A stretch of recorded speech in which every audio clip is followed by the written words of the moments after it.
I stay pretty close to this bank over here, I kind of get out of that, the worst part of the headwind, until I get up to the end of this bluff, which is from here about a half mile or so up there.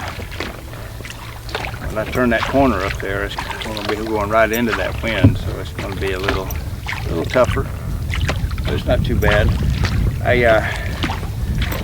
I like creating or making do-it-yourself projects, and I don't know if you can see this thing or not in this film, in this video, but I got me a do-it-yourself double paddle, put 2 old paddles together and kind of tied them off, and oddly enough it works pretty good. I just like the feel, the looks and the feel of a wooden paddle over plastic or fiberglass or aluminum or any of that kind of stuff. Those are all fine paddles, but I don't know. I'm just more of a traditionalist, I guess. And I still haven't got my technique down. I still kind of work a little bit too hard at it, I think, because I haven't figured out quite yet how to paddle this thing using these double paddle. But when you're bucking a headwind, a double paddle really helps because you can maintain your forward momentum a lot more easily, and you can, you're not constantly having to change sides and correct your course and all that. This thing tracks a lot better with doing it this way. So anyway, we're on our way. So looks like it's going to be a good day.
What a sight.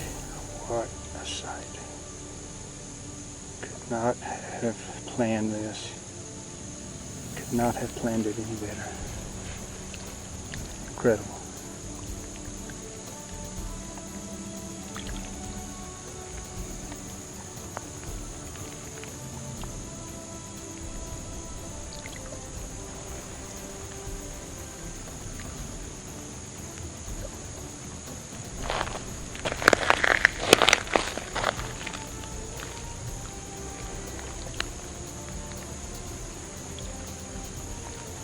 Here in a few minutes, the full moon's going to come up, and hopefully I can catch that too.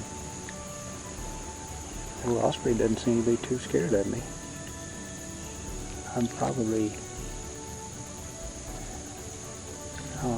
15 yards from him. Of course, he's 30 feet or so, or if I'm up in the tree. But I'm no threat to him, that's for sure. He's sure chowing down on that fish, that's for sure. Man, oh man. Look at him, it's just beautiful, absolutely beautiful.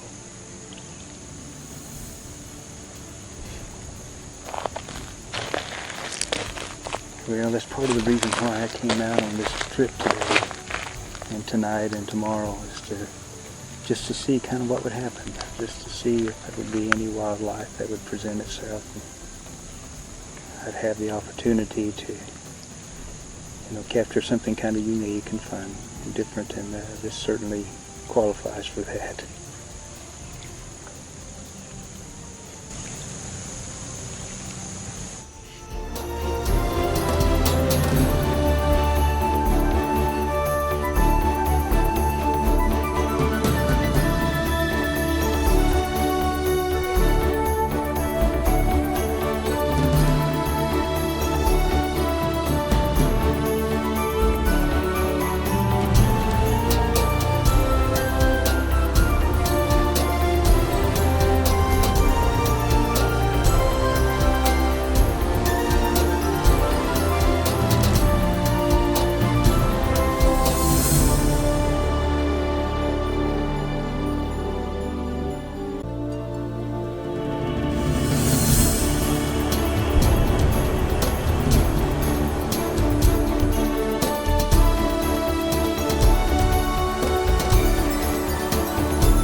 Pretty well done for the day, or for the night anyway. I'm going to be heading back, but before I do, I'm going to mosey on around the other side of this point just to check it out. There's probably about 200 yards of any place along here you could camp if you wanted to, and I think if you went down further there'd be even more places.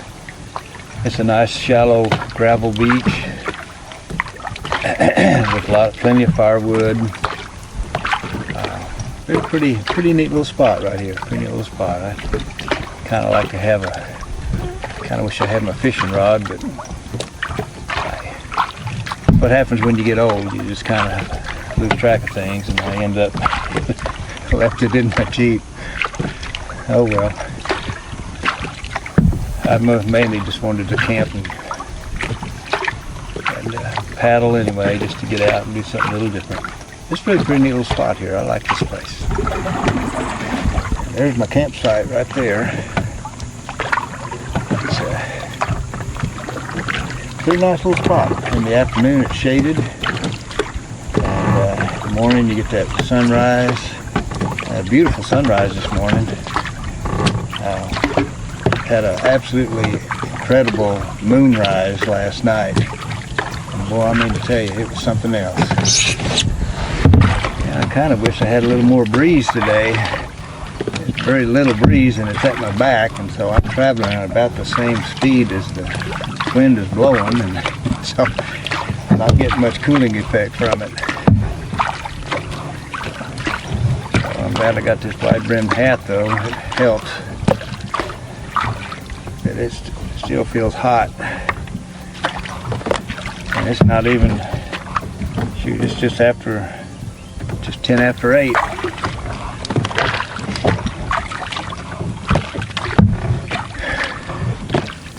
But you know, there's a reason why I named my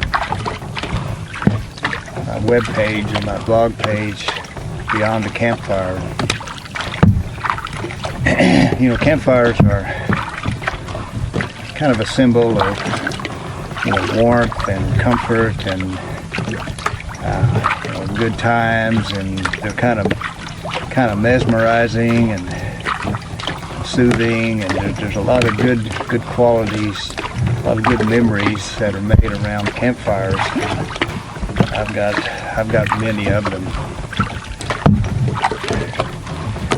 But the reason about Beyond the Campfire is to challenge myself mostly, but others too who may follow the blog or read some of the stories.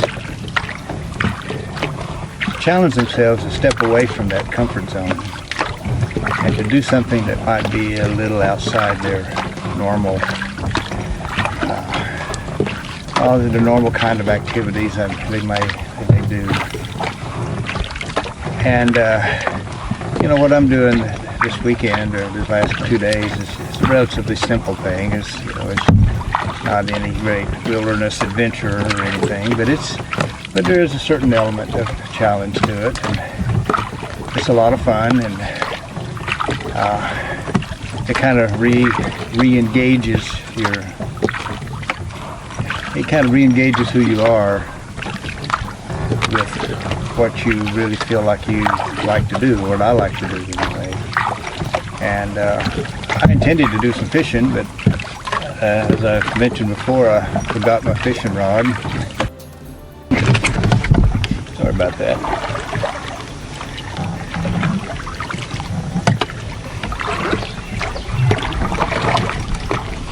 Well, I just crossed over to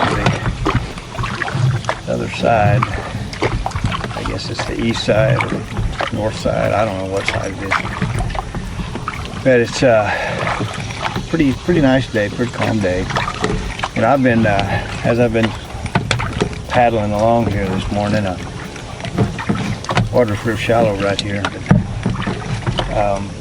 I've been contemplating a bigger outing, or a bigger Beyond the Campfire program. Probably won't do it this year, possibly next year, but there's a lot of logistics and scouting that I got to kind of figure out first. But I'm thinking about doing what's called, I guess what I'd call the circumnavigation of Barren River Lake, to where, you know, for the most part you follow the perimeter of the lake, maybe not all the way around it, but you know, the majority of it. I'm not sure how long that would take to do. Probably somewhere between 3 and 5 days, maybe. I really don't know. A lot of it depended on weather and wind, and I don't know. It'd be a lot of factors involved with it. And right now it's just an idea. I've been looking at the map, but there's some other areas I need to scout out just to see how viable they are to find a place to camp on. And that's what I'd have to do. And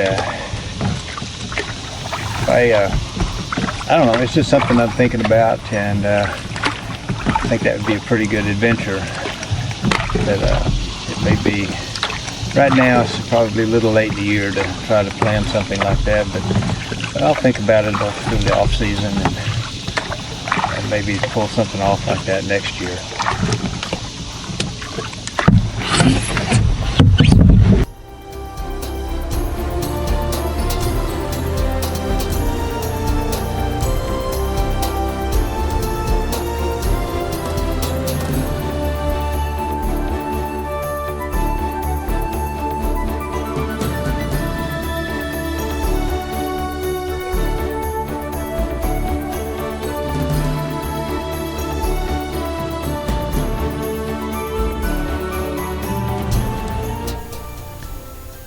You know, I've witnessed all kinds of moonrises and and moon sets and sunrises and sunsets, and I've photographed them dozens and dozens of times, and they all seem to always be the same. There's just nothing unique about them.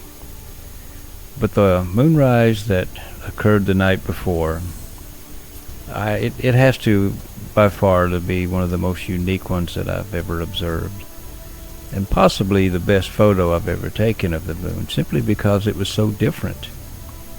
And as I thought about it later, I realized just how much taking this image fit in with the Beyond the Campfire theme.